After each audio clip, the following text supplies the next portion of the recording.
Okay, so welcome everyone. So we're still waiting for the people on the waiting room to um, enter the room. So we're gonna give 2 or 3 minutes for the people to start joining. Thank you everyone, especially our audience in Indonesia. It's late evening there. So thank you very much for allocating the time to make this webinar merrier and more festive.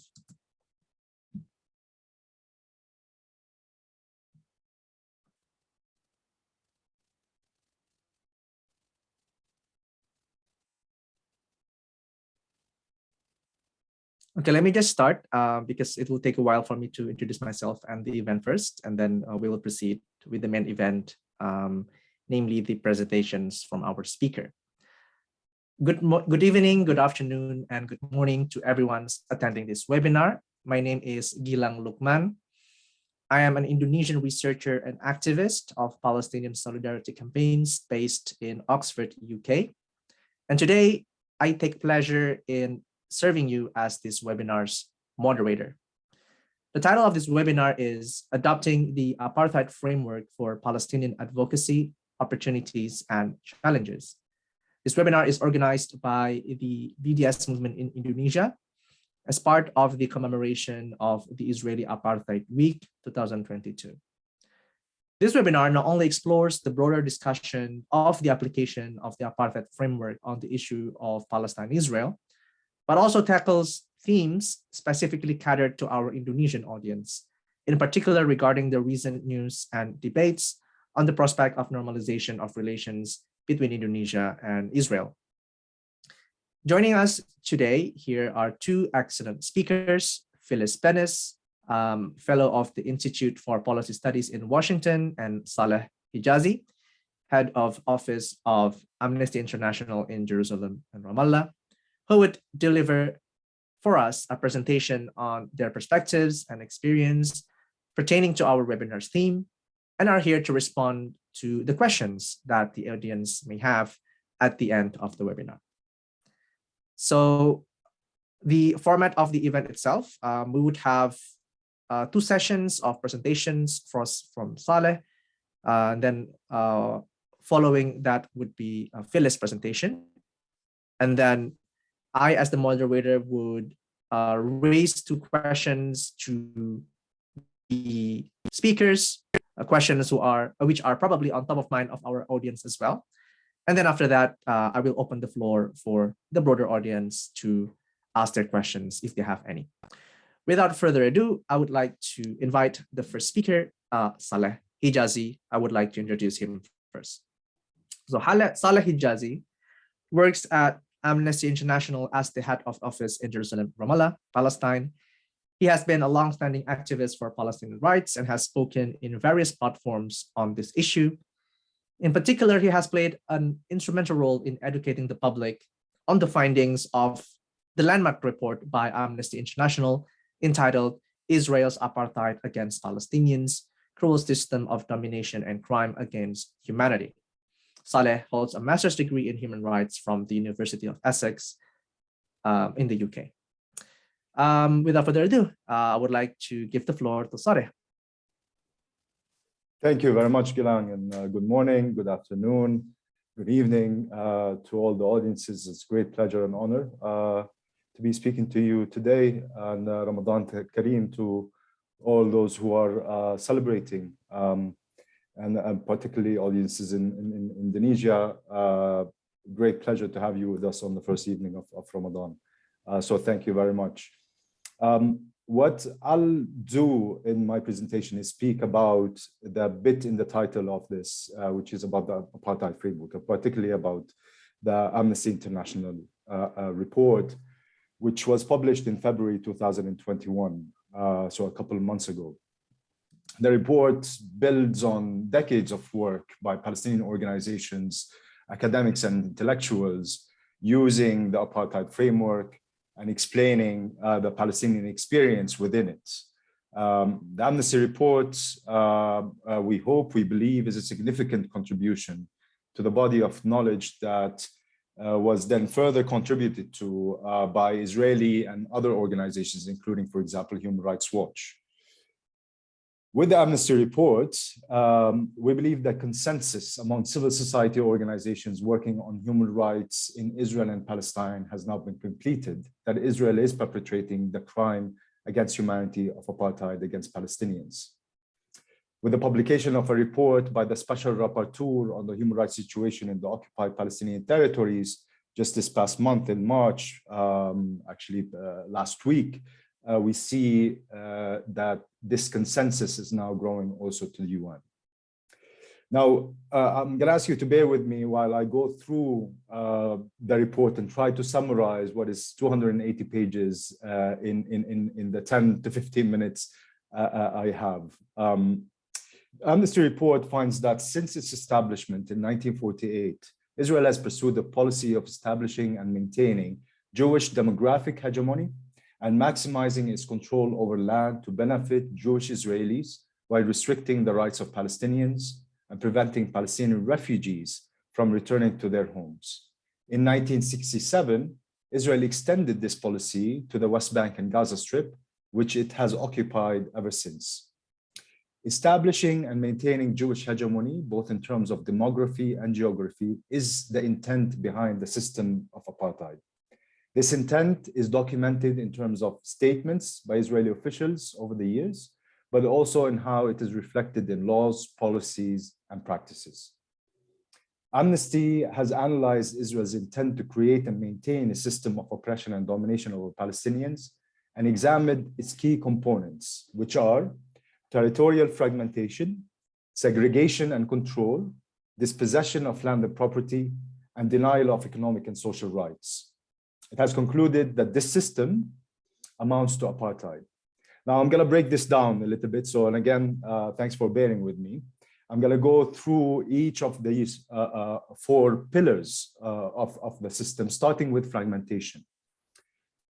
At the beginning of 1948, Palestinians constituted the majority in British Mandate Palestine, comprising some 1.2 million out of a population of some 2 million, and owning about 90% of the privately owned land in the territory. During the 1947 till 1949 conflict, before and after the May 1948 declaration of the State of Israel, hundreds of thousands of Palestinians were forcibly displaced in what amounted to ethnic cleansing. This is what Palestinians call a Nakba. Some were internally displaced from their villages, towns, and cities to other parts of what became Israel. Others fled to different parts of what was then British Mandate Palestine, the West Bank and Gaza, West Bank being controlled by Jordan and Gaza being controlled by the Egyptians. Most, though, of the rest fled to the neighboring Arab countries of Jordan, Syria, and Lebanon. Israel prevents these Palestinian refugees and their descendants, as well as internally displaced persons within Israel, from returning to their former places of residence. Palestinians became fragmented even further after the June 1967 war, which resulted in Israel's military occupation of the West Bank, including East Jerusalem, and the Gaza Strip, the creation of a separate legal and administrative regime to control the occupied territories, and another wave of Palestinian displacement from the areas that became known now as the OPT. Israel's military regime in the OPT was established on top of a pre-existing multi-layered legal system made up of Ottoman, British, Jordanian in the West Bank, and Egyptian in Gaza laws, the legacy of the powers that had previously controlled the area. Since then, the Israeli authorities have issued hundreds of military orders that continue to govern many aspects of Palestinian life in the OPT, including access to land and natural resources, as well as the rights to freedom of assembly, expression, and movement. These orders have, however, do not apply to Palestinians in East Jerusalem, which Israel annexed in 1967, and nor do they apply to Israeli settlers living in the occupied West Bank, in illegal Israeli settlements that were established, who are afforded the same rights and protections under Israeli civil and criminal law as other Jewish Israeli citizens.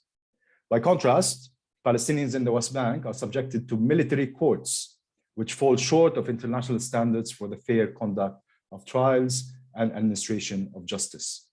In 1994, the Oslo Accords between Israel and the Palestinian Liberation Organization created what is called the Palestinian Authority, and granted it limited control over Palestinian civil affairs in urban centers, but failed to end the occupation. The establishment of the Palestinian Authority and the admission of Palestine as a non-member observer state at the UN General Assembly in 2012 do not change the status of the OPT under international law as occupied territory. Nor was the status changed by withdrawal of the Israeli settlers living illegally in Gaza in 2005.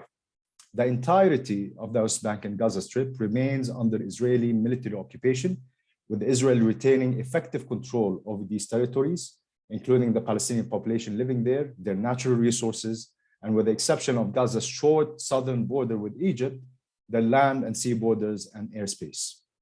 As a result, two sets of complementary legal frameworks continue to apply to the conduct of Israel as the occupying power with effective control over the OPT, international human rights law and international humanitarian law.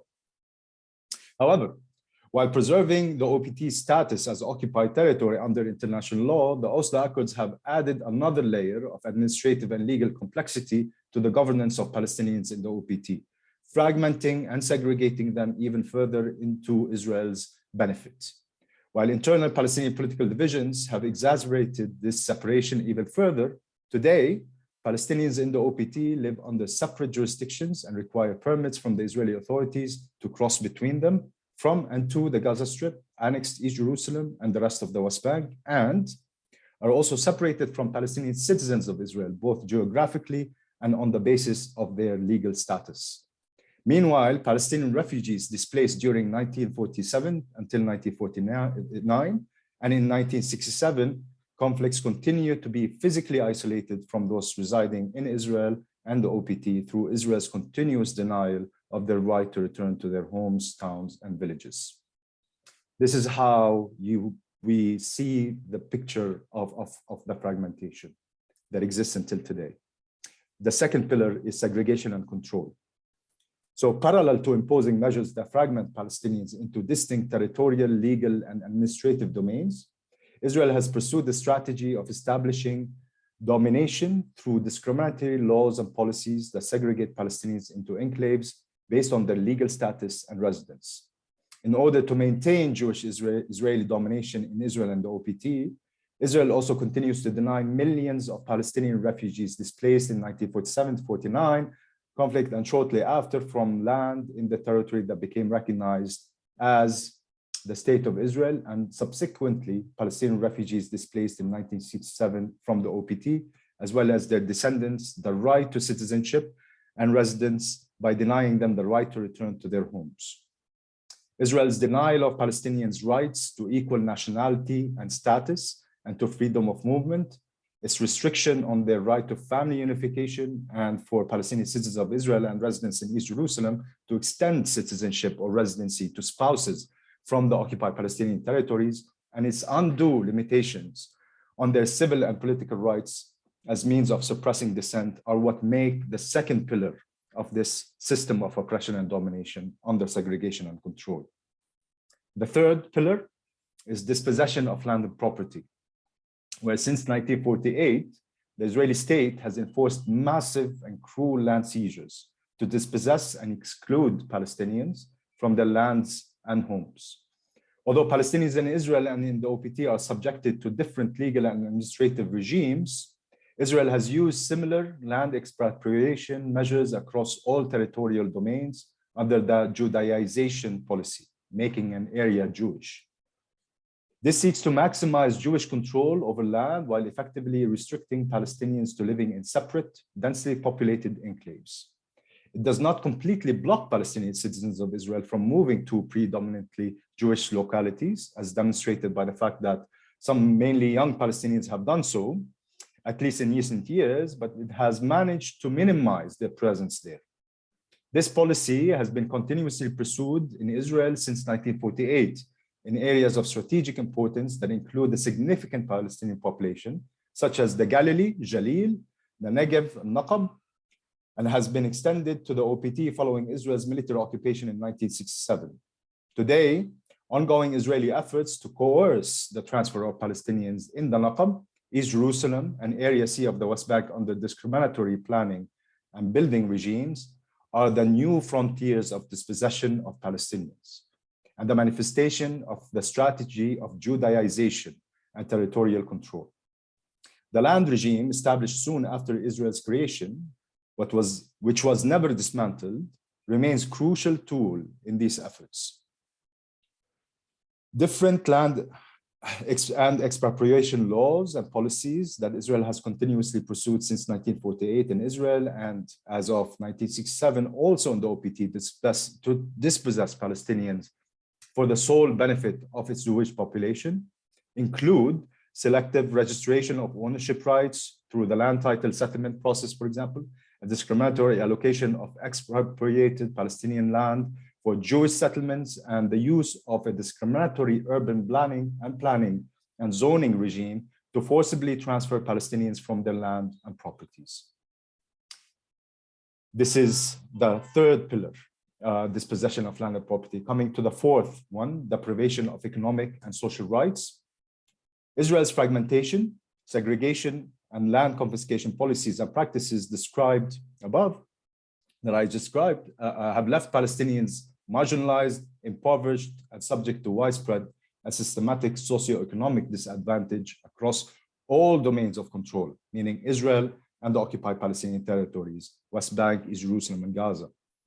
Decades of discriminatory treatment and allocation of resources by Israeli authorities for the benefit of Jewish Israeli citizens in Israel and Israeli settlers in the OPT have compounded the inequalities on the ground. Overall, Palestinians across all domains of control are denied the same opportunities to earn a living, engage in business, and support themselves and their families as Jewish Israelis. Instead, they experience discriminatory limitations on access to and use of farmland, water, gas and oil, amongst other natural resources, as well as restrictions on the provision of health, education, and other essential services. Israeli policies aimed at suppressing Palestinians' human development, the discriminatory allocation of natural and economic resources for the socio-economic development of Jewish Israelis, and the discriminatory provision of services to Palestinians across Israel and the OPT, including the right to access to water, to healthcare and education, make up the fourth pillar of this system of oppression and domination that is apartheid. Now, Amnesty International has also documented unlawful acts committed by Israel against Palestinians with the intent to maintain this system, including forcible transfers, administrative detention and torture, unlawful killings, and the denial of basic rights and freedoms and persecution. Amnesty, the organization, concluded that such acts form part of a systematic as well as widespread attack directed against the Palestinian population and amount to the crime against humanity of apartheid. Let me break that down as well a little bit. Israel and individuals acting on its behalf, officials, have been in the process of establishing and maintaining a system of domination and oppression over Palestinians, systematically perpetrating inhumane acts as prescribed respectively by the Apartheid Convention and the Rome Statute, where we find the definition of the crime against humanity of apartheid.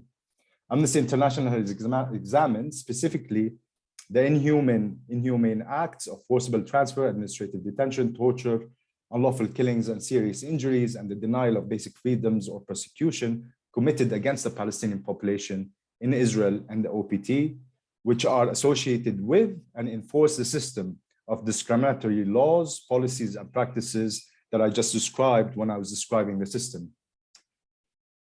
Amnesty concluded that the patterns of proscribed acts perpetuated by Israel, both inside of Israel and in the occupied Palestinian territories, form part of a systematic as well as widespread attack directed against the Palestinian population, and that the inhumane acts committed within the context of this attack have been committed with the intention to maintain this system and amount to the crime against humanity of apartheid under both the Apartheid Convention and the Rome Statute, as I mentioned.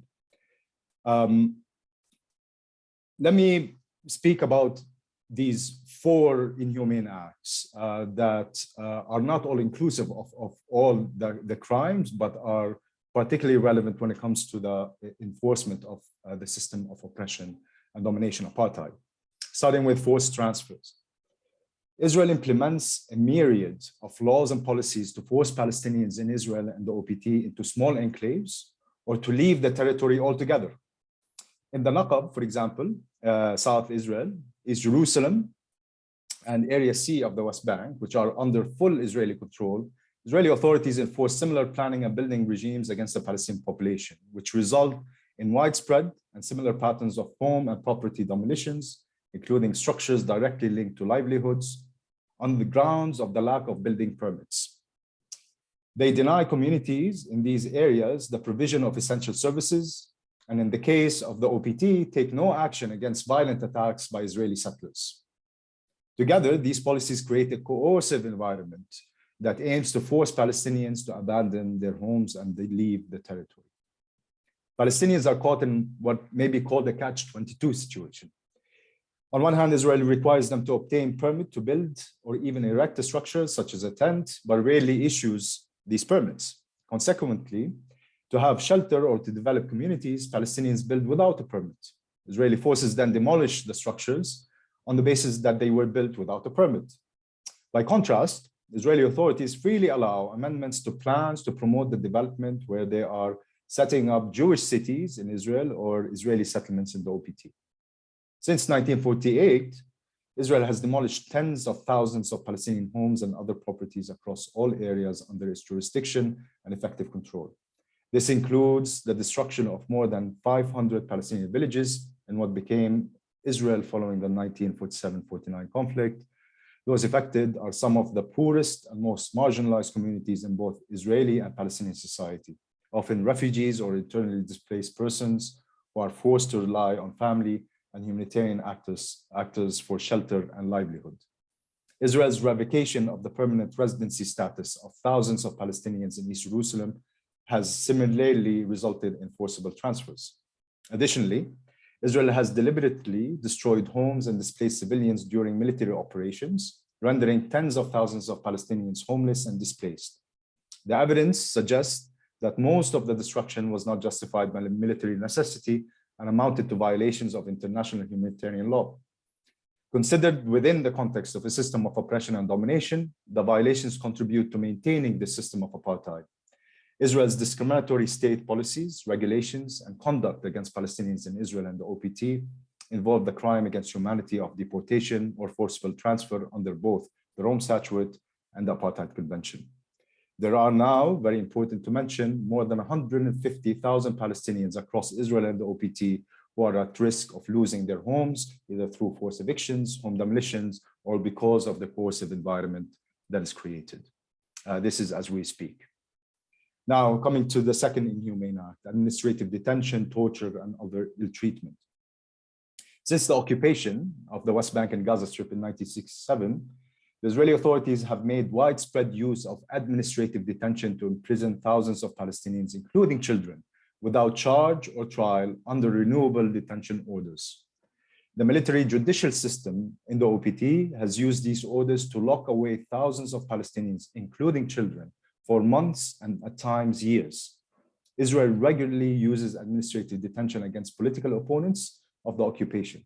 By contrast, administrative detention has rarely been used to detain Jewish citizens of Israel. While administrative detention may be lawful in certain circumstances, Israel's systematic use of it against Palestinians indicates that it's used to prosecute Palestinians rather than an extraordinary and selective security measure, as it is allowed under international humanitarian law. Consequently, Amnesty International has considered many administrative detainees to be prisoners of conscience, detained as punishment for their views challenging the policies of the occupation. Also, for decades, the Israel Security Agency, the Shin Bet or the Shabak, Israel's prison service, and the Israeli military forces have tortured and otherwise ill-treated Palestinian detainees, including children, during arrest, transfer, and interrogation. The Israeli Security Agency, Shabak, uses particularly harsh methods to obtain information and confessions. Among the methods regularly reported by Palestinian detainees are painful shackling and binding, immobilization in stressed positions, sleep deprivation, threats, sexual harassment, prolonged solitary confinement, and verbal abuse. Israeli courts have admitted evidence obtained through torture of Palestinians, accepting the justification of necessity. Prompt, thorough, and impartial investigations by Israeli authorities into allegations of Palestinians that they have been tortured are extremely rare, effectively giving state endorsement to the crime of torture. Israel's widespread and systematic use of arbitrary arrest, administrative detention, and torture on a large scale against Palestinians in flagrant violation of fundamental rules and preemptory norms of international law forms part of the state's policy of domination and control over the Palestinian population. It forms part of the state's widespread as well as systematic attack on the Palestinian population and constitutes the crimes against humanity of imprisonment or other severe deprivation of physical liberty and torture under the Rome Statute and the Apartheid Convention. Unlawful killings and serious injuries, which is a third inhumane act that is documented and analyzed in the report. Israeli forces have killed and injured thousands of Palestinian civilians in the occupied Palestinian territories since 1967, often in circumstances suggesting that the killings were systematic, unlawful, and arbitrary, and with near total impunity. Such killings and injuries were perpetrated outside the context of armed conflict during Israeli law enforcement activities in the OPT, including during the suppression of protests, arrest raids, when enforcing travel and movement restrictions, and conducting house and search operation. In some cases, Israeli forces appear to have deliberately targeted medics, journalists, and human rights defenders during protests. Despite ample evidence of unlawful killings, Amnesty International is not aware of any case in which a member of any Israeli security force has been convicted of willfully causing the death of Palestinian in the OPT since 1987. In general, prosecutions have been extremely rare. When convictions have occurred, soldiers have been convicted of manslaughter or lesser offenses. There is also a pattern of Israeli forces and security agents killing Palestinian citizens of Israel, including in the context of protests against discriminatory Israeli policies and actions, in circumstances that indicate that the killings were unlawful. Patterns of excessive use of force against Palestinians during law enforcement operation, information available about the Israeli military's rule of engagements, as well as Israeli official statements following such operations, particularly during protests, reflect a planned and persistent policy of shooting to kill or maim Palestinians. They are consistent with the inhumane act of murder and other inhumane acts of a similar character, intentionally causing great suffering or serious injury to body or mental or physical health, or the infliction upon the members of a racial group or groups of serious bodily or mental harm under the Rome Statute and the Apartheid Convention. So, hello, Saleh. Could you conclude in 2 or 3 minutes? Yes, I am concluding now. Perfect timing, Golan. I'm going to just say a couple of words about basically what we're calling for, including with other organizations. Once we recognize that there is apartheid, we must call for its dismantling. And so the main call is in Israel to dismantle this cruel system of oppression and domination, and the international community must pressure it to do so. There is a legal and moral responsibility on third states, governments across the world to do that. And all those with jurisdiction over the crimes committed to maintain the system should also investigate them. Now, what is important about advocacy, and I'm happy to say more about that when during the question and answer session, the most important thing at this time is to call the situation what it is. That of apartheid, that of a crime against humanity perpetrated by Israel against Palestinians.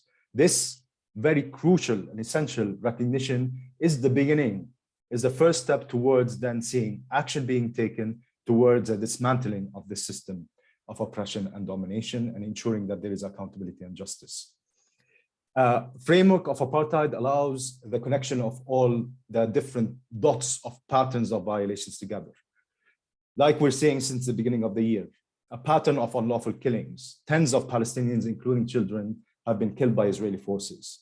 There are over 400 Palestinians, some children turning 18 in prison in administrative detention without charge or trial since the beginning of the year, who have been boycotting these military courts. There have been demolitions. There have been all of what was described just now is being perpetrated. And apartheid allows us to see the full picture, how it's connected together, and how there is a system that must be tackled as such. It also keeps the urgency until basically apartheid ends. So it is very important that we see solidarity, including, for example, in Indonesia, when there are a military offensive on Gaza, when there's a spike in the violence, that people go out in the street and protest and show their solidarity. This is crucial. But we need to maintain this pressure all throughout, because there is a crime against humanity that's being perpetrated on a daily basis, and there's nothing stopping it. Why it's not stopping? Because Israel enjoys impunity, enjoys to be held at a lesser standard when it comes to the rule of law, international law, than others around the world. That should not be the situation. And what is important to end with is that, and I'm sure everybody agrees, that apartheid has no place in our world. And so we all have this responsibility to act, to end it wherever it exists. And it does exist in Israel and Palestine. Thank you very much. Thank you very much, Saleh, for the very powerful presentation. If I could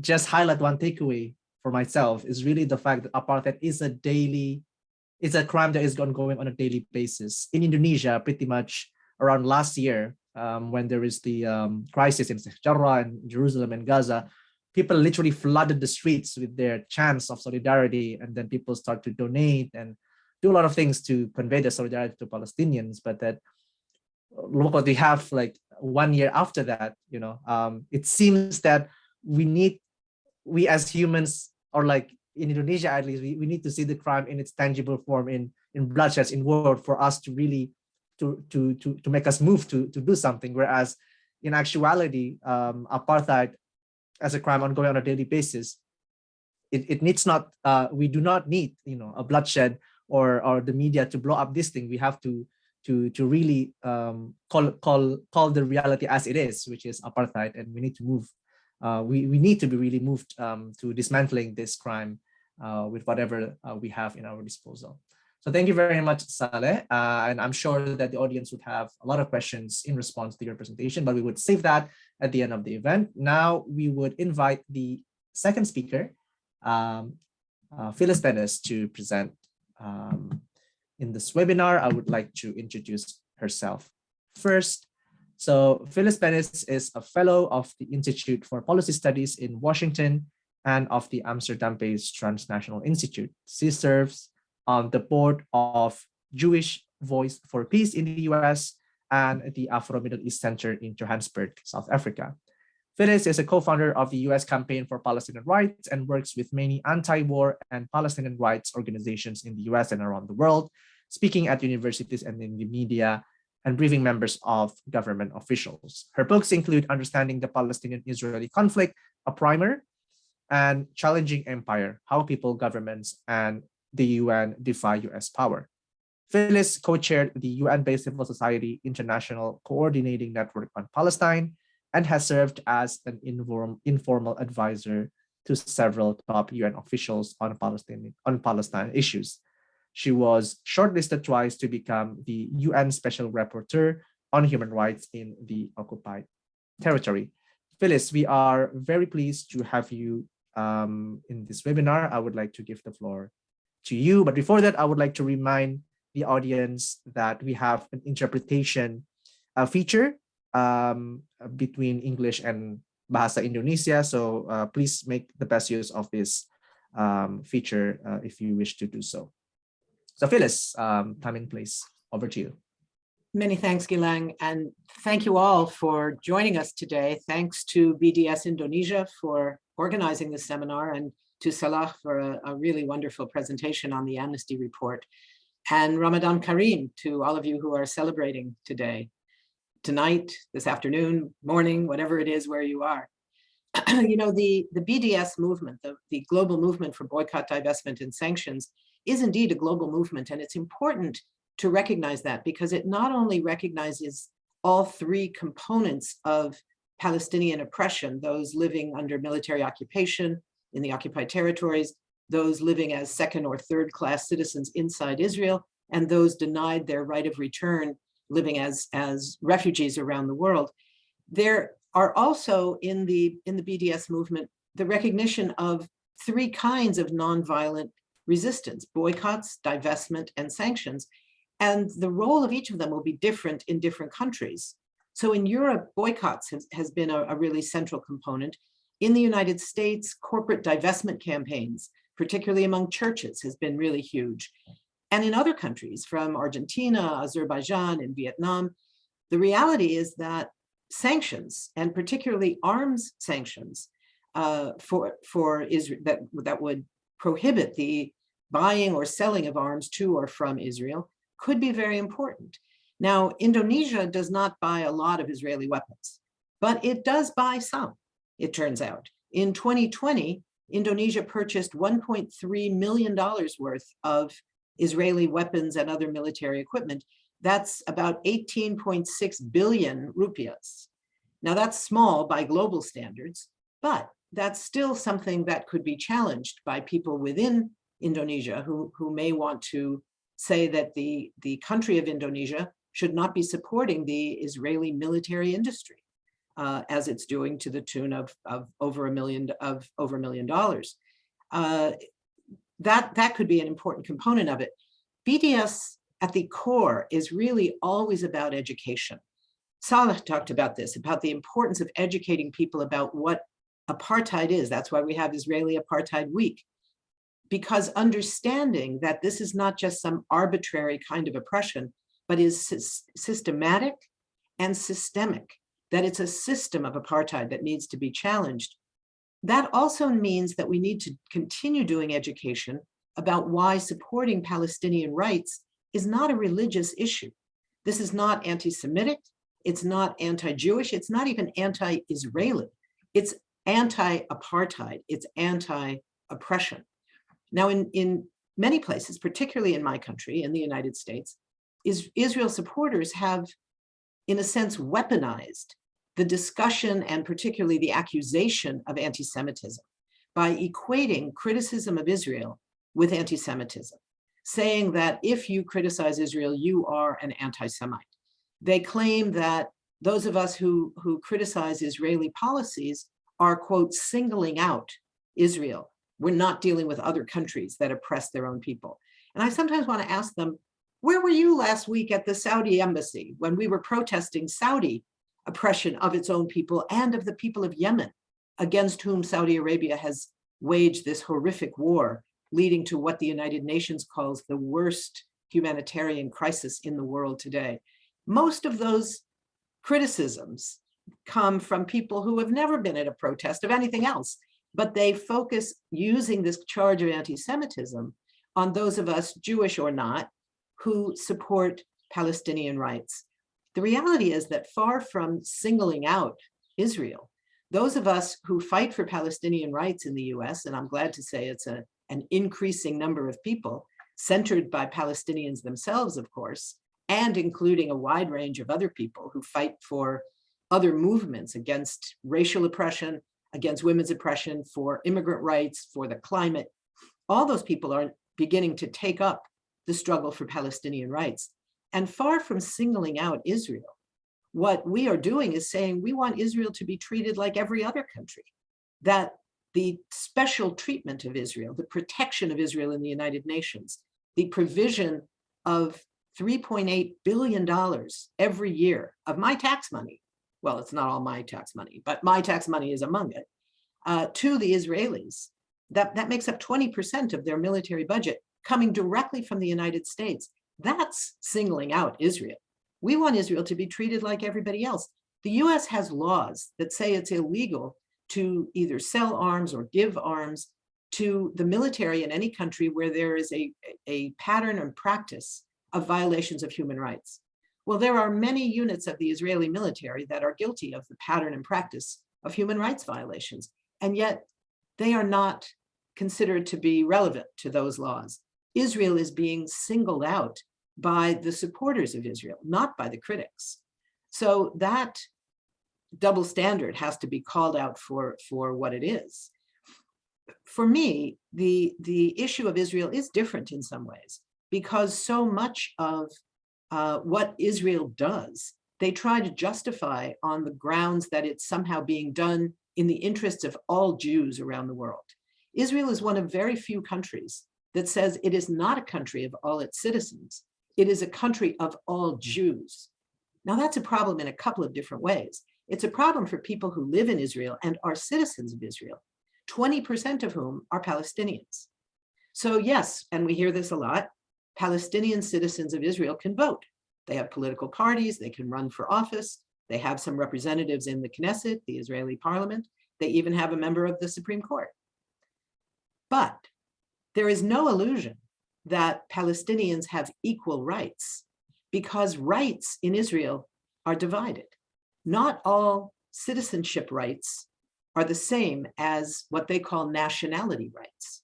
So yes, citizens have some rights. All citizens, whether they are Jewish or Palestinian, have the right to vote, but they don't have the same rights about where they live, about buying homes, about family reunification.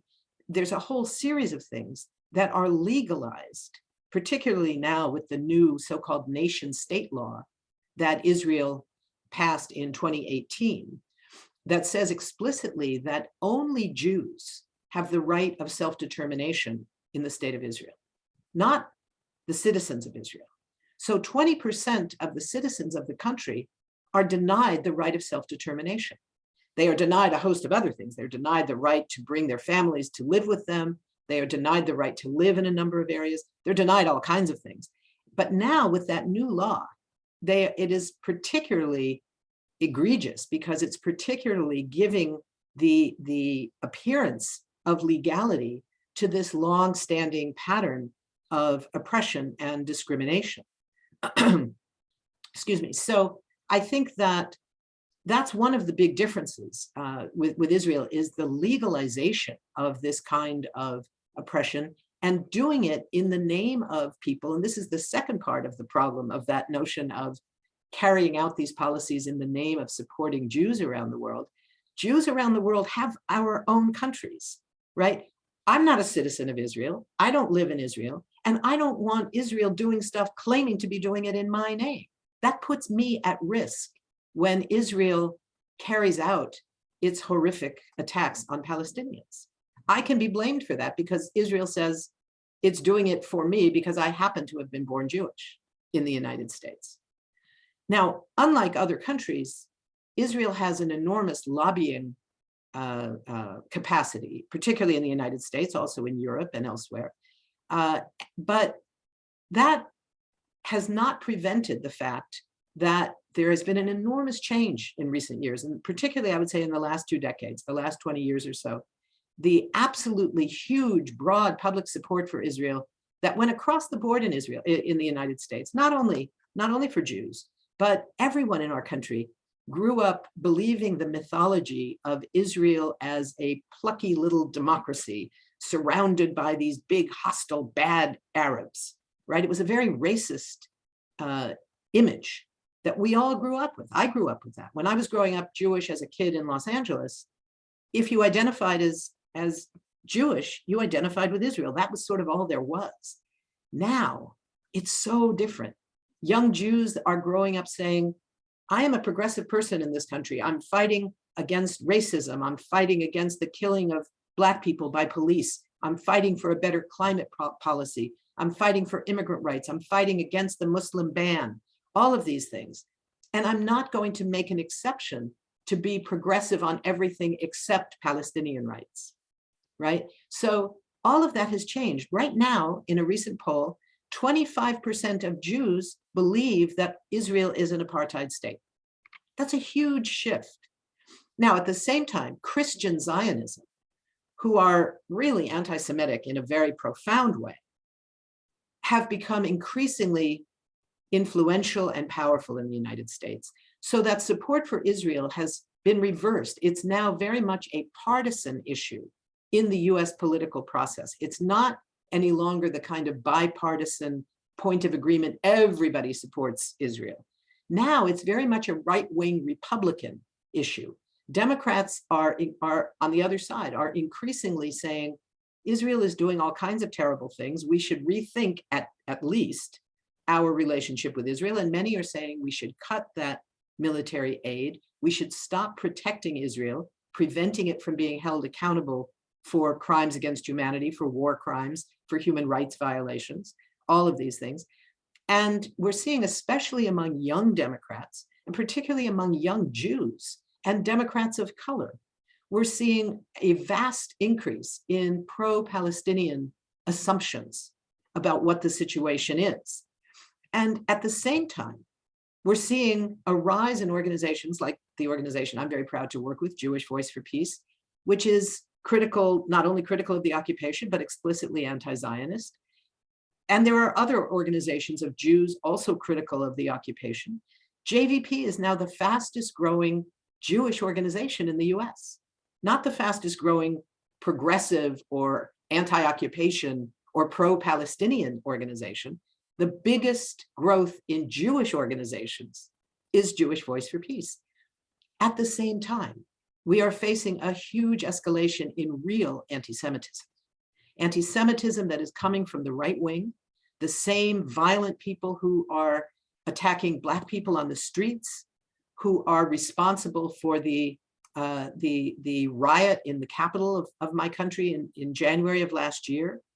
And they have been killing Jews on the streets. In Pittsburgh 2 years ago, 9 Jews were killed in their synagogue and more wounded by a gunman saying that Jews were bringing in refugees. In California, another group of Jews were killed on the streets. In Charlottesville, North Carolina, a big mobilization of right-wing, really fascist organizers several years ago, who, among other things, killed one of the anti-fascist protesters who was there. Their marching chant was, "Jews will not replace us. Jews will not replace us." This was the chant of these right-wing white Christian nationalists who represent a very serious threat of anti-Semitism. But the false claim of anti-Semitism, which is the focus of much of the organizing and the laws that are increasing in the US, that make BDS illegal, that want to say that criticizing Israel is where anti-Semitism comes from. These kinds of moves make the work of challenging real anti-Semitism much more difficult. By weaponizing false claims of anti-Semitism, it makes it harder to challenge those real anti-Semites, one of whom, ironically, was Donald Trump. When he was president, he was as pro-Israel as could be, recognizing Jerusalem as the capital, a whole host of actions. But at the same time, he was using these anti-Semitic claims. For example, when he announced that the US would recognize the illegal Israeli annexation of the Golan Heights, he did that in a speech to a group of Jewish Republican donors, wealthy Jewish Republicans, saying, "I was with your prime minister when I made the announcement about the Golan Heights." And nobody in the room stood up and said, "Excuse me, Mr. President, he's not our prime minister. We are Americans. You're our president. We don't have a prime minister because we don't live in Israel." Nobody said that. But that breeds the kind of anti-Semitism that historically has attacked Jews for having dual loyalty, right? They might be loyal to their own country, but they're also loyal to Israel. So you really can't trust them. This is an ultimately anti-Semitic kind of position. Similarly, when he was announcing his decision to move the US embassy to Jerusalem in violation of UN resolutions and international law, he said again to a group of wealthy donors, including Sheldon and Miriam Adelson, the largest donors to the Trump campaign and to Israel, long-standing supporters of settlement processes in Israel. And he said, "Sheldon and Miriam, I did it for you." So he's acknowledging that he carried out this terrible foreign policy act in the interest of his wealthy Jewish donors. Now that also seeds more anti-Semitism, that Jews are using money to buy political power. This is, again, a long-standing anti-Semitic canard, a false claim, a lie. So we have to look at the real struggle against anti-Semitism in the context of where it comes from, right-wing racism. That's what it's part of. And we have to fight it along with our partners in the Black freedom movement, in the Latino freedom movement, in the movement for immigrant rights, in all of these other movements. That's why the Human Rights Watch and Amnesty reports are so important. They're different in some ways, but they all agree that Israel is violating the crime of apartheid. And that puts it into the context of international law. That's hugely important. It's a tool for those of us that are fighting for Palestinian rights alongside Palestinians. It has nothing to do with anti-Semitism. It has nothing to do with the Holocaust. The Zionist movement to settle European Jews in Palestine, in what was then Palestine, started 50 years before the Holocaust was ever imagined. Zionism, support for a Jewish state in Israel, didn't become a majority view among Jews until after the Holocaust, when Jewish survivors, many of whom were stuck in displaced person camps, refugee camps all over Europe, were desperately trying to go to the UK and especially to the United States, where most of their relatives were. They wanted to move to Brooklyn. They didn't want to move to Palestine, but the US used its laws to impose both an anti-immigrant, anti-Semitic, and anti-communist set of laws. They believed that all the Jews were communists, and they kept out these survivors of the Holocaust. So they were faced with nowhere else to go and ended up going to Palestine. That made everything worse for Palestinians, who of course had nothing to do with the Holocaust. So it's a very long and complicated history, but it does mean that commemoration of the Holocaust as an enormous crime against humanity should continue around the world. It should be, there should be commemorations of the Holocaust everywhere, whether in Indonesia or anywhere else. There should also be commemorations of the Nakba, the expulsion of 750,000 Palestinians from their land, dispossessing them of their land and of their rights. There should be commemorations of the genocide in the United States against indigenous people that led to the creation of a majority white European country, in my country. There should be commemorations in Indonesia of your own history, of the massacres of 1965, of the occupation of East Timor. All of these things should be commemorated. The problem is, if you only commemorate the Holocaust, it breeds the sense among other people that they are being treated as less important than that particular violation of international law, that particular crime against humanity. Unfortunately, we have way too many crimes against humanity. And they are all different. Comparing oppressions, in my view, is almost never useful. You know, comparing, saying, for example, that Arabs can walk down the streets more safely in Tel Aviv than they could in Benghazi, first of all, is a kind of silly comparison, because Benghazi is still a war zone. Libya is at war. Tel Aviv is not at war. But it's also, it's not irrelevant to point out that in Tel Aviv, there is less than 1% Palestinians in the entire Tel Aviv district. In the city of Tel Aviv, there's hardly any, because of prejudice and discrimination, legal discrimination against Palestinians. There are mixed cities in Israel that have mixed Palestinian and Jewish populations, but Tel Aviv is not one of them. So we just need to be clear that the reality that Saleh was talking about in terms of what apartheid looks like today, that's one of the examples that we have to keep in mind. So we come back to this question: why are there so many Jews involved in the movement for Palestinian rights? And it's growing a lot. It's partly because so many of Israel's actions are carried out in the name of Jews, so we feel a particular responsibility to challenge those illegal actions. But it also reflects a real tradition, which isn't particular to Jews. Plenty of religions, plenty of other peoples have traditions of participation in struggles for equality. In the United States, it was visible in the housing rights movements, in the civil rights movements of the 1960s, where a vast majority of the white people in that movement, the majority were Black, but of the white people, a very big majority were Jewish, because it's a Jewish tradition to participate in that way. The same was true in the Vietnam era anti-war movements, in other parts of the progressive movements. So in the past, as I said earlier, the support for Israel as being an inherent part of Jewish identity has really changed, and now it's being broadened. So that now people are saying, I support civil rights, I support equality, I support all of it, and I support Palestinian rights, because that's not different. That's not different. It's one more piece of the progressive agenda.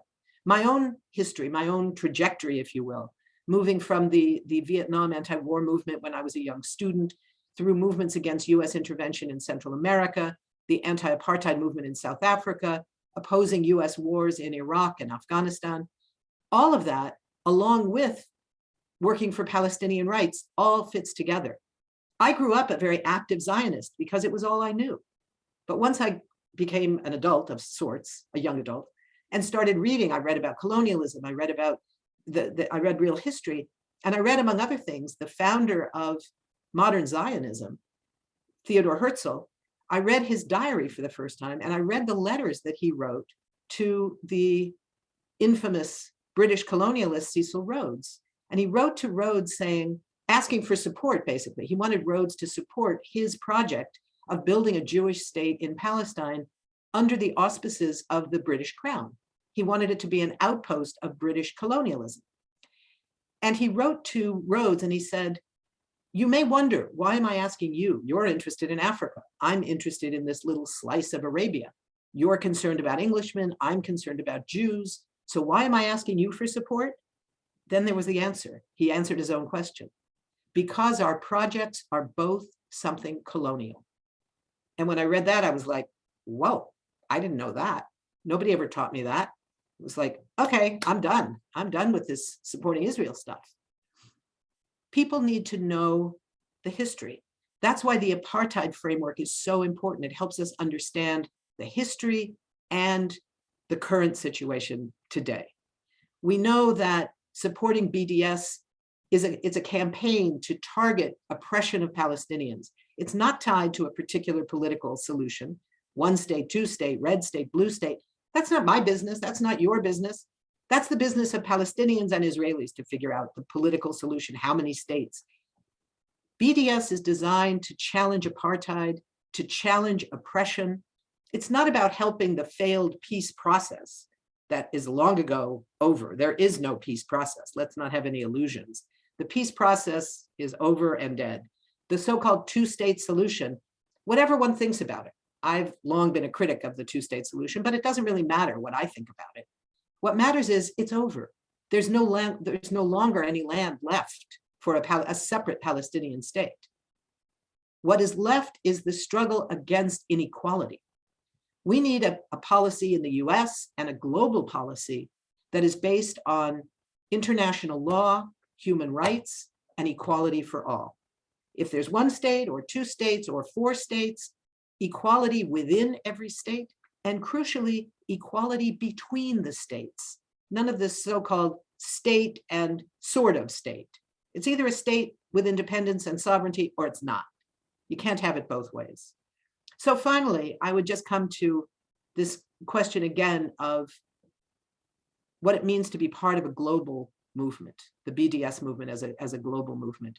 We're seeing a huge shift in the whole world. It's most visible, I think, in the United States, because the role of the United States is so important in protecting Israel, protecting it financially, militarily, politically, legally, in every possible way. So we're seeing a huge shift in the public discourse, a big shift in the media discourse, and just the beginning of a shift within the policy discourse, even in Congress. In May of last year, during the crisis in Gaza, we saw things we had never seen before. 12 Jewish members of the House of Representatives wrote a letter to Biden, who was opposing a ceasefire at the time, saying, we need an immediate ceasefire. 25 senators did the same thing to members, to the president of their own party. That was unheard of on the question of Israel. And crucially, 500 former members of the Biden campaign staff, 500, wrote an open letter to Biden saying that we need to stop this level of support for Israel without criticism, providing all this money, et cetera, providing arms. Now, as I say, we're just starting this process. The Iron Dome system in Israel still got an extra $1 billion from the US Congress. That hasn't changed yet, but we're seeing the beginnings of the discourse shift that will make those kinds of changes possible. And it's partly because Jewish supporters of Palestinian rights are making it politically possible for members of Congress who want to do the right thing to do that without fear that they will be called anti-Semitic. They probably will be anyway, because as I said, supporters of Israel are using the charge, the false charge of anti-Semitism as a weapon. But they will have people protecting them to say, no, this is not anti-Semitism. I know what anti-Semitism looks like, and I'm fighting it. Anti-Semitism looks like a gunman in Pittsburgh mowing down people in a synagogue. Anti-Semitism looks like the people chanting, Jews will not replace us, as they target Black people and brown people across my country. So an organization like Jewish Voice for Peace does its work in the context of all of the other communities that we work with. We work with Black Lives Matter. We work with the immigrant rights organization, United We Dream. We work with all kinds of organizations. And we recognize we have a rabbinical council where our 50 or 60 or 75 rabbis, I don't know what it is these days, identify the components of Jewish tradition in Jewish liturgy that speak to the need to support the poor, to support the immigrant, to support the orphan, et cetera. We have students, a campaign known as the Deadly Exchange Campaign that's designed to stop the collaboration between local police forces in the United States who go to Israel to train with Israeli police and military. So Sorry, that they Phyllis, learn from can you each other. conclude in 2 minutes, please? Yes. It'll be less. So I want to just end with saying that the BDS movement is global. Indonesia's BDS campaign needs to be part of it. And all of us are part of the global responsibility to fight for Palestinian rights. So I'm very glad that you're all here today to be part of that. Thank you. Thank you very much, Phyllis, for this very wonderful and elegant presentation. In the interest of time, I would go directly to the questions from my part, and then I would directly open to the audience who seem very, very eager to bring their questions to this very interesting webinar. So I have 2 questions actually, but in the interest of time, I think I would just mention both of them and you could address respectively, starting from Saleh and then Phyllis. So my questions are as follows. All right. So the prospects for a normalization deal with Israel has sparked much debate in Indonesia in recent months. Some has argued that Indonesia can never have a meaningful role in mediating between the 2 conflicting parties for peace if it only recognizes one side without the other. In your opinion, how can the apartheid framework inform our positionality towards this normalization debate? So that's the first question on what's your thought on the prospect of Indonesia-Israel normalization? The second question is, what is your opinion on the effectiveness of boycotting strategy in dismantling the apartheid system in Israel? Is confrontational strategy the only way going forward to champion Palestinian rights? In other words, are the days of attempting to engage Israel long gone? So this is the second question. What is your opinion on boycotting as a strategy against apartheid? Let's start with Saleh. I guess the 2 words that I would use in kind of the different answers to both of your questions is accountability and impunity and accountability, right? And why we have a situation, the one that I was describing, of oppression and domination of apartheid, that is this complex crime that is being perpetrated on daily basis. It is because of the impunity. It's actually because, as Phyllis was saying, that actually instead of holding Israel to account for violations under international law, for these patterns of violations against Palestinians, it is actually being rewarded. It's being rewarded by its allies in Europe, in the United States, and it does not see or is not paying any price for then violating international law, for treating Palestinians in this racist, discriminatory manner that now a growing body of human rights organizations, including now the UN with the special rapporteur, is saying that it is a crime against humanity of apartheid. So there's a serious question then here to Indonesia, actually. And I think, you know, what we are saying, others as well, is that Indonesia, what Indonesia must do at this time is recognize Israel's apartheid against Palestinians. This is from our perspective, this is the first step.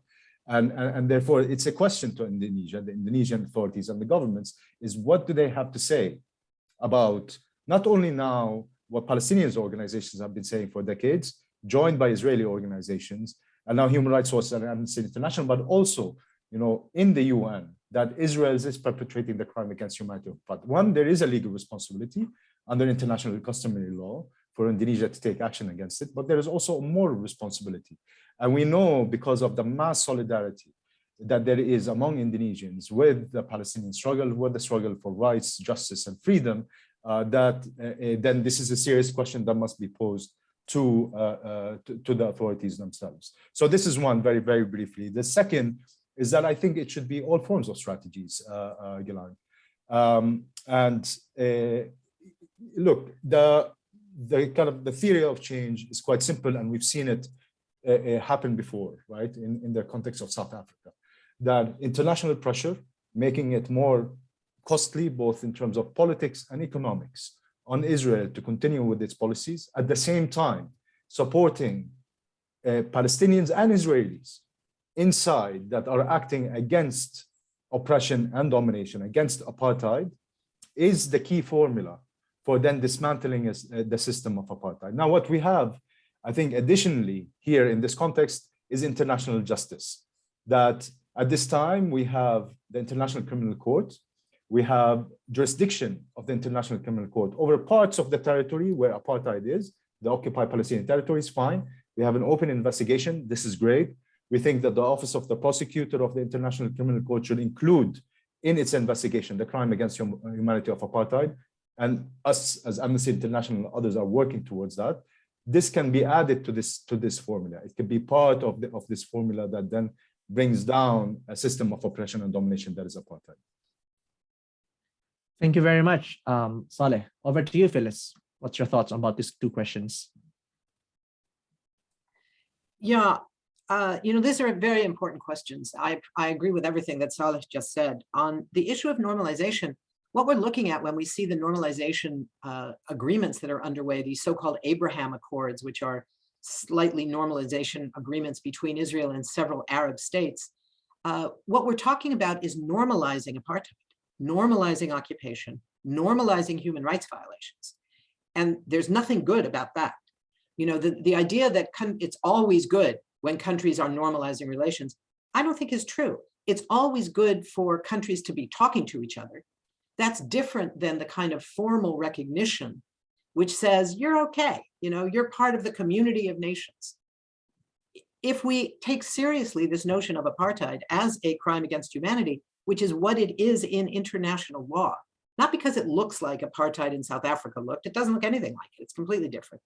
But they both violate the international crime of apartheid. If we're serious about that, you don't welcome the apartheid perpetrator to say, oh, now we can have normal relations with you, despite the fact that you are committing these illegal actions. So I think that we have to get over the idea that normalization is somehow ipso facto great, that it's good no matter what. It's not good no matter what. It's normalizing oppression. And that is not appropriate. It goes directly to the other question about the relationship between engagement and confrontation. BDS is a nonviolent set of actions that can be taken to bring political, cultural, economic pressure to bear on Israel to stop its violations. And one of the things that's true in both Israel and South Africa is that the oppressor community, the grouping, the social grouping, in this case, Jews, in South Africa, it was white people, who are benefiting from the system of apartheid have a robust democracy for themselves, right? So in both those cases, the idea of bringing pressure to bear, in South Africa, it was about sports, for instance. South Africa was, the white people were sports mad. And when their beloved Springboks could no longer play in the World Cup, that was huge. That was huge. It was maybe even more important than the banking, the sanctions on South African banks, which were really hurting by that time. But I think that the sports stuff was even more powerful. In Israel, some of the cultural things, the refusal of musicians, which is going on in increasing numbers, to play in either Israel or the occupied territories, because of these campaigns to say, don't play for apartheid. This is having a huge impact. And in both of those situations, unlike, say, Russia or unlike Iraq, where people did not have any influence on government decisions, they had no way of saying in answer to pressure from outside, look, you should really stop these policies because that will end these sanctions. It doesn't work that way. In Israel and South Africa, ironically, it could work that way. So the question of engagement as a separate thing, I don't think we ever give up on people.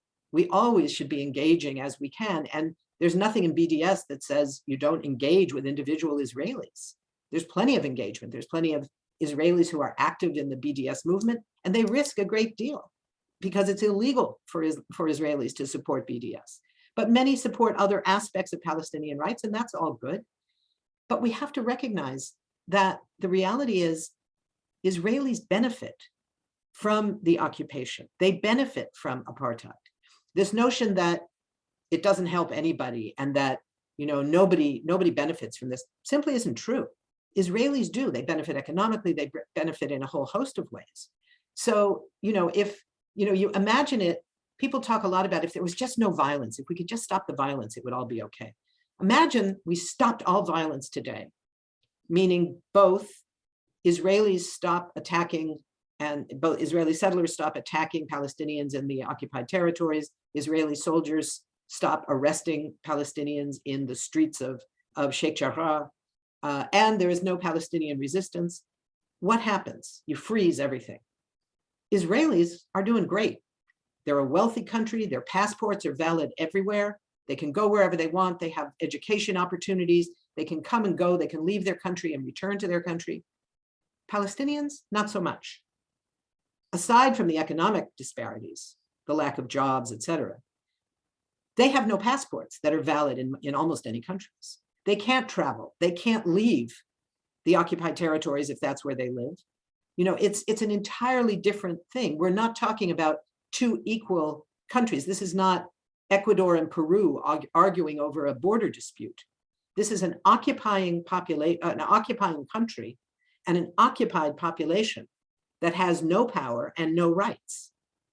So saying that we should try to be equal between them, we should try to bring them together, sitting their representatives both across the same table, does not mean they come to the table as equals. They don't.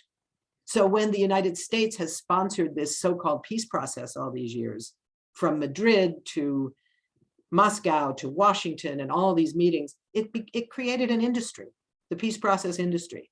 It went on for a generation. All these Israeli negotiators know all their Palestinian counterparts. They all know each other. They're all good friends. They go out to dinner after each day's sessions, and they don't resolve anything because it's not grounded in the real world. It's not grounded in this incredible, unequal basis of power.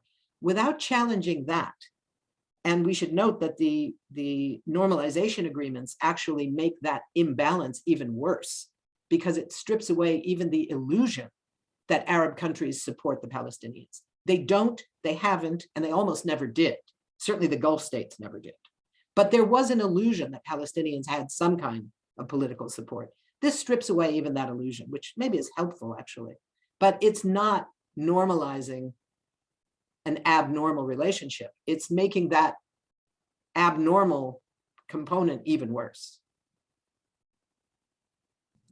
Yeah, thank you very much for that. It's a very interesting response to that. Very thought-provoking as well. I never thought the way that you frame the answer to that question. Now I would like to give the opportunity to the audience to bring their questions. So there are two ways that you could do this. You could either insert through the Q&A session, Q&A button on the bottom of your screen, or on the bottom of the screen, or you could raise your hand and I could allow you to talk directly if you prefer to do so. So here we have a question inserted by Hassan M. Sujono. I've tried to summarize this in the best of my ability, but I have a hard time doing so. So I think I would like to request kindly, Mr. Hassan, to ask your question directly, if that is okay, if he's still here. Let me see. Mr. Hassan, are you there? Yes, thank you. Yes. Could you please ask the question directly, because I think it's better to make it more understandable. Okay. I forgot what I wrote, but it's in the Q&A. Let me just. Okay. Well, first of all, thank you for this very revealing and important talk by both speakers. Just to make it quick, my question or comment, especially to Phyllis, is the Arabs rightfully did not like being colonialized by the Turks, even though the occupiers were Muslim. If the Arabs didn't side with the British, General Allenby, during World War I, would Britain have even been able to force the withdrawal of Turkish forces from Palestine, wherein Allenby walked into Jerusalem without firing a single shot, famously? It begs the question, was the creation of a Zionist state unwittingly made possible by Arab nationalism, or surely duped by false promises of independence by Britain? Thank you. Hassan raises an interesting historical question. I'm not enough of a scholar of World War I to have a sense of what would have been, what's the counter narrative here. If that hadn't happened, what would have? It's a possibility, I suppose. I think it's unlikely because it wasn't an isolated battle. It was taking place in the context of a much broader battle with much broader forces on the two sides. It was not simply, the British versus the Ottoman empires right there in Palestine and in the Arab world. It was part of a much broader phenomenon. So I tend to doubt that it would have been ultimately qualitatively different, whether it might have taken longer or something like that. Possible, but I don't know. But you raise an interesting question. Yeah. Saleh, do you want to have any comment on that, or shall we go to the next question? No. I think that I'm more concerned about kind of the colonialism and apartheid that is here now. I see. So yes. I'm happy to take a question about that. Yeah. Yes. Okay. Thank you very much. Thank you very much, Hassan, for the question. Now we will move to another question. This one, I will read the question. So here we go. There is a link between Israel and its allies, the US, Brazil, India, all are repressive governments too. Pegasus is a clear example, which is used against activists, teachers, and journalists. How can we connect the local struggles and support for Palestine if the oppressors are so linked? True as well. Okay, let me stop on that note. Yeah, please, maybe Saleh, you would like to reply first? I think the question kind of answers itself, right? Because it is basically in these links of oppression. And I think what Pegasus does, and the focus on it is show just how much authoritarian and colonial regimes, and in the case of Israel also, the system of apartheid are interlinked, and there are these then interests that are merging together and coming together in this way. And in doing so, there's a trampling of human rights all over the place. In the United Arab Emirates, of course, here, and as we've been describing, but also in the West. I mean, particularly, of course, to think about here the BDS and how it's criminalized in states in the United States, in the efforts in Germany, that this is not only about Palestinian rights. when BDS is being criminalized, when it's being equated with anti-Semitism, this is also a violation of the rights of the individuals, the citizens of those states, right? In the United States. This is a violation of Americans' rights to freedom of expression and associations. It's a violation of German rights of freedom of expression as well. And so like these links becoming clearer, and this is what, I mean, Pegasus is a very scary thing, right? And thankfully there are, you know, organizations, including actually Amnesty and others, frontline defenders, who have been rigorously working to expose through the use of tech and others how Pegasus is used, not in how it's claimed to be used for, you know, combating crime crime and terrorism and all, but actually to target human rights defenders, to target journalists, to stifle freedom of expression, to create this, and I feel as well, you know, a atmosphere of censorship and self-censorship and other. And so Pegasus is good in showing these connections, but I think, you know, these links of oppression and how much they're coming to the surface is very crucial then in showing how affinity between struggles, the intersectionality between struggles, it is so crucial, and we must build on that. You act local, you think, you know, how it connects to the other struggles around, and you act in solidarity then with them, and vice versa. This is the only way we build power, yeah, through the people. In these contexts, it's the power that is there with the people that we're concerned with, that we need to build, and that is where we're gonna see change happen. It is not, you know, at the level of these authoritarian, totalitarian, oppressive governments and in their alliances and the use of these very scary technologies. I would just add to that, that everything that Saleh just said is crucially important. I would just add that we recognize that none of this is permanent. None of it has to be this way. The rise of authoritarianism around the world that we've been seeing in the last 5 to 10 years, which unfortunately for a good 4 years, was led by Donald Trump. But this rise of authoritarian leaders coming together with a set of policies that were were and are very similar, based on racism, misogyny, discrimination against women, homophobia, Islamophobia, has been part of all of their approaches, did not just exist as part of an unchangeable system. In Brazil, there was a long history of progressive governments, and there may be one again. This year's election, Lula may come back. Bolsonaro is skidding in the polls, and the elections there, it looks like, will be fair. Lula may win the election. That would mean a huge sea change in the biggest, most powerful country in Latin America. In India, similarly, the rise of Hindu fundamentalism, which mirrors Zionism in many, many ways, is not something that has always been on the rise in India. It has risen and fallen at various times. And social mobilization, social movements in India are struggling against that.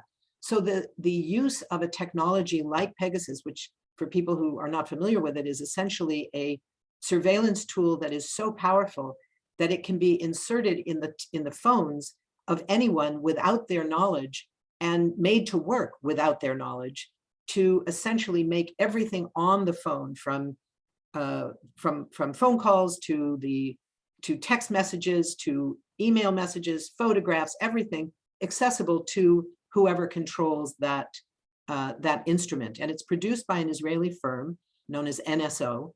For people who want a little bit of background, I did an article on this in The Nation magazine, co-authored with Omar Barghouti, who's one of the founding leaders of the BDS movement inside Palestine, that goes through some of how the Pegasus is being used. But it's a tool being used by authoritarians who are powerful and united right now. That may change. The war in Ukraine may change some of this. Putin has been part of that aggressive authoritarian circle as well. And that may change. However that war comes out, there may be an impact there. So all of this just comes back to what Saleh was saying about social movements and how change happens. Change happens when people are mobilized to change their own governments, their own policies, and that happens globally as well as locally. And it will happen around this as well. Yeah, thank you so much, Phyllis. I think I would accommodate one last question in the interest of time. This pertains to both of your assessment on the normalization between Israel and the Gulf states, because what I remember, at least UAE, when they were asked about the normalization, they frame it as though it is to help the Palestinians, right? They frame it as though we normalize in order, on the back of our mind, is really to help Palestinians by engaging Israel and whatnot, right? 2 years already running. What is your assessment on the situation? Does it really give an opportunity? If we are really going to give them the benefit of the doubt, what are really the things in your assessment that may prove that point? Or really there are no arguments whatsoever in favor of the claim that this endeavor is in any way helping the Palestinians? Maybe Saleh, you would like to begin first? Sure. I mean, and the answer is quite simple. I mean, since the signing of these accords, you have a number of organizations, including Amnesty, coming out and is saying that the situation is, giving the legal analysis and the documentation of how there is a crime against humanity that is being perpetrated. That is apartheid, what we've been speaking about, but also in terms of numbers. During 2021, there was perhaps one of the largest spikes in home demolitions and forced evictions of Palestinians. There were 76 Palestinian children who were killed in 2021. There are a number of Palestinian children killed since the beginning of this year. We see more land dispossession. We see, including, for example, inside of Israel, in the Naqab, more Palestinians living in these conditions of, in the recognized villages in the Naqab, where you don't have the basic services like electricity, water, education, infrastructure, and with no prospect of that ever changing, right? And so all these patterns that I just described in my intervention at first, in kind of both the system and then inhumane acts, we just see are continuing on without any kind of obstacle in front of them. So no, there was absolutely no betterment of the lives of Palestinians or the protection of their rights. Actually, last year we had the events that were happening in Sheikh Jarrah, a neighborhood in East Jerusalem, where a number of families are under threat of forced evictions to be replaced by Israeli settlers, and that's sparked protests across Palestine. We've had actually an unprecedented strike that took place across Palestinian towns and villages across Israel and the OPT, from Haifa all the way through to Jerusalem, down to Naqab. And I say unprecedented, perhaps I think the only time that this happened when Palestinians acted against that fragmentation in this united way was perhaps in the 1930s, right? And then this is a clear indication of how Palestinians see the reality, or expressing their lived reality, and are acting against it. This is after the Abraham Accords, right? That you have this unprecedented protest, the civil disobedience that is taking place. But also, while a number of these leaders were actually just recently in a Naqab, in what was called the kind of the Naqab Summit, leaders from the Emirates, from the Bahrain, from Morocco, is that you have now a restart, an unfortunate restart of a cycle of killings. Just today, there were 3 Palestinians who were killed in Jenin, for example, in what report is showing being reported as extrajudicial executions. This adds to the number of Palestinians that have been killed since the beginning of the year. So absolutely not. And it's not, a point of view. This is what facts on the ground when it comes to these crimes: forced evictions, home demolitions, unlawful killings, arbitrary detention and torture, deprivation of rights are showing on a daily basis. Is that you see just a perpetuation of this. This is what we're calling apartheid. and calling for recognition of it as such, and being, to engage with it as such a crime against humanity. Yeah, thank you very much, Saleh. Before going to Phyllis, I was just reminded by myself the context of that statement by the UAE, which is really in the context of the annexation plan of the West Bank. They said, Israel was really on the brink of really annexing the West Bank formally, but because we normalized, there was really a quid pro quo to stop that. But again, this is just to remind the audience the context of their statement. So now going to Phyllis, what's your opinion on that? Yeah, I think there were two reasons that the UAE normalized, speaking just of the Gulf side, not Morocco. Morocco had an easier one. It was bribery. In order to do this, they got recognition of their occupation of Western Sahara. Israel is not the only occupying power around. But for the UAE, there were two reasons. Neither one had anything to do with Palestine. One was to build up its relationship with the United States against Iran in the anti-Iran coalition that the US has been building.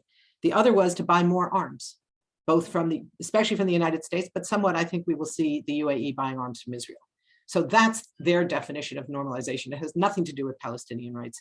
And the point of it is really about recognizing that Palestinians can't depend on Arab governments who have never supported Palestinian rights to support them.